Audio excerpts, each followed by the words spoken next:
And Peter Egan will be reading a further selection of his favourite poems tomorrow morning at the same time, 5 to 11.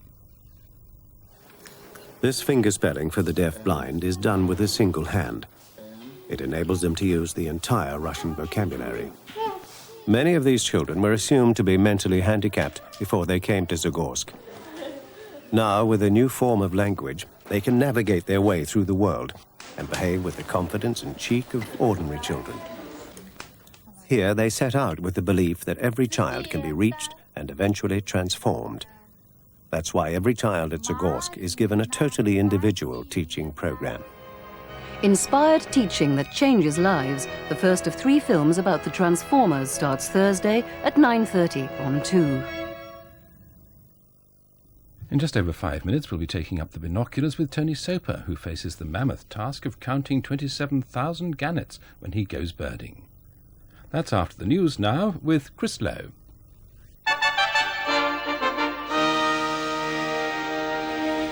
The news at 11 o'clock. The government's white paper on the environment has just been published, and it contains 350 proposals for tackling pollution in the air, on land and in water.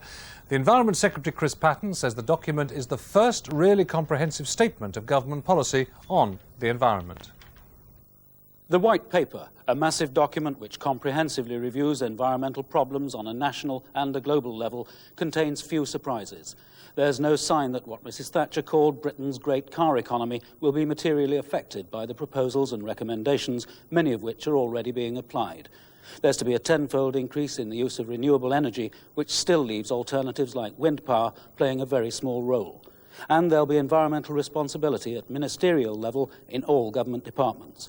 The mood overall is one of maintaining a balance between environmental protection and economic well-being.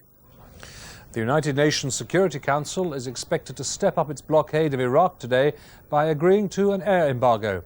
And President Bush has again made it clear there can be no negotiations with Baghdad. The resolution calling for the air embargo will go before the Security Council with the full support of the 5 permanent members: Britain, the United States, France, the Soviet Union and China. So far, the UN sanctions do not appear to have had much effect on Saddam Hussein. Britain believes the air embargo will intensify the pressure. I think that you don't have to force down airplanes to make it effective. People have to file flight plans. There are 100 ways in which you can check on what goes into aircraft, and I think that this measure will prove pretty effective. President Bush has again insisted that Iraq withdraws unconditionally from Kuwait. The objective is to see that naked aggression does not pay off, sir. That's what the objective is, and that's why we are going to stay with that position.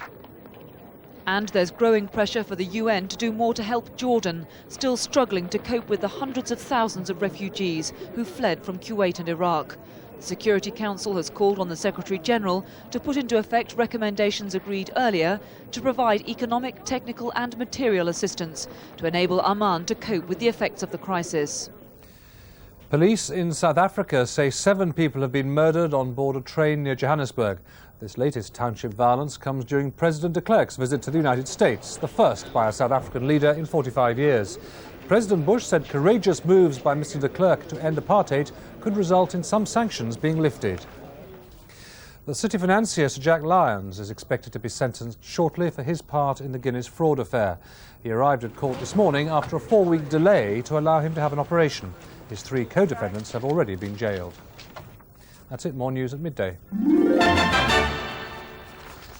Good morning to you. Welcome to our daily trip around Europe. And as luck would have it, just as I get back from a little visit to Europe and having got soaked to the skin virtually every day, the weather now appears to be settling down in a good number of places. Not settling down everywhere. In fact, there is some very nasty weather around at the moment.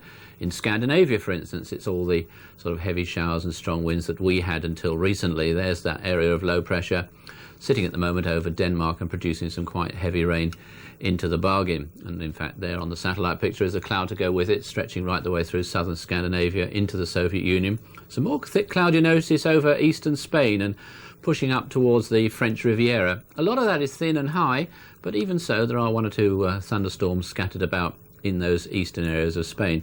Now, actually, the computer hasn't picked those up very well, but it certainly takes that area of low pressure from Scandinavia eastwards during the course of the next day or so, taking with it the strong winds and most of the rain, although it's quite a long time before the rain actually eventually begins to move away from southern Scandinavia, and quite a long time before the strong winds do too. There they are, blowing down across the North Sea into the Low Countries.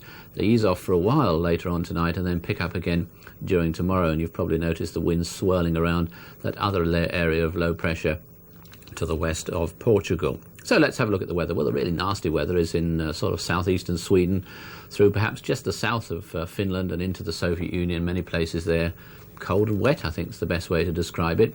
Following along behind eventually is that brighter, showery weather, which will affect the rest of Scandinavia, northern and eastern coastal areas of Britain, and through into the Low Countries and Germany. Much of the British Isles, though, dry and fairly bright, as indeed will be central areas of Europe. But just skirting along the Portugal coast and into northeast Spain, there may well be just one or two scattered showers. Most of Spain, though, having a veil of high clouds, so some hazy sunshine, a good deal of sunshine in the rest of the Mediterranean, with the exception of those eastern coastal resorts and perhaps even as far north as the French Riviera, where you will get a scattering of those thundery showers that we saw on the satellite picture. Now, really hot weather today in North Africa. 105 degrees the temperature reached yesterday. That's a record-breaking one. But as you can see, it turns fairly cool in those more northern parts of Europe. There's the range of temperatures, really hot ones down in the Mediterranean.